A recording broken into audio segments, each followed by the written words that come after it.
நம்ம கிட்ட நம்ம சிலம்பத்துல இல்லாத ஆயுத முறைகளே கிடையாது. சிலம்பத்தை நல்லா பயிற்சி பண்ணுங்க.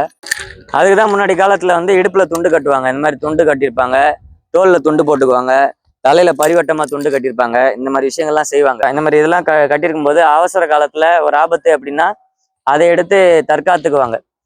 அது மட்டும் கிடையாது, மருத்துவத்துக்கும் அதை யூஸ் பண்ணுவாங்க. இது நம்ம முன்னாடி காலத்துல நம்ம இதை கல் துண்டுன்னு பயிற்சி பண்ணியிருக்கோம். இந்த விஷயங்களை இதை தான் வந்து அந்த ஆயுதங்களை பார்த்து தான் வந்து இந்த நுண்சாக்குன்னு ஒரு விஷயத்த வந்து கண்டுபிடிச்சு எடுத்து போயிருக்காங்க.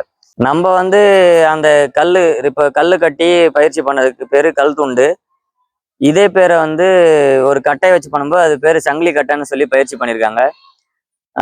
இதை வந்து மேலை நாட்டவர் பண்ணும்போது நுண்சாக்குன்னு சொல்லிட்டு பிரபலம் அடைஞ்சிருக்கு. நம்ம பண்ணும்போது நம்ம முன்னோர்களை வந்து இதெல்லாம் செஞ்சுட்டு இருந்தாங்க. அப்போ செஞ்சுட்டு இருக்கும்போது இதை அடுத்தடுத்த சந்ததிகள் வந்து அதை பெருசா நினைக்கல. இது எப்படி அப்படின்னா, ஒருத்தர் வந்து தன்னை பத்தி நல்லா தெரிஞ்சதுன்னா மற்றவங்களை பார்த்து வியக்க வேண்டிய அவசியம் இருக்காது. தன்னை பத்தின புரிதல் நல்லா இருக்கு அப்படின்னா மற்றவங்களை பார்த்து தாழ்வு மனப்பான்மை வராது, அவங்கள பார்த்து வியந்து போக வேண்டிய சுச்சுவேஷன் வராது.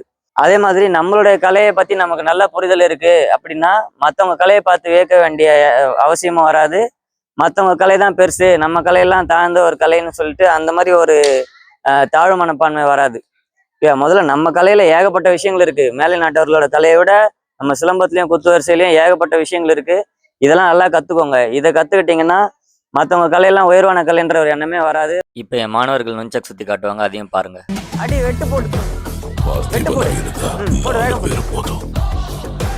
ஆனா அது வெளியோவா இருந்தா ஊரே போனாலும் பார்த்தா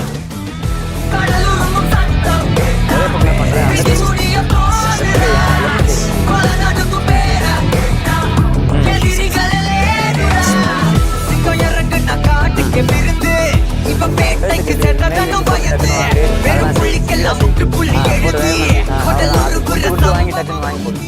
2 பக்கம் வாரல் குடிச்சு வெட்டு கொடுத்து டக்குன்னு வாங்க.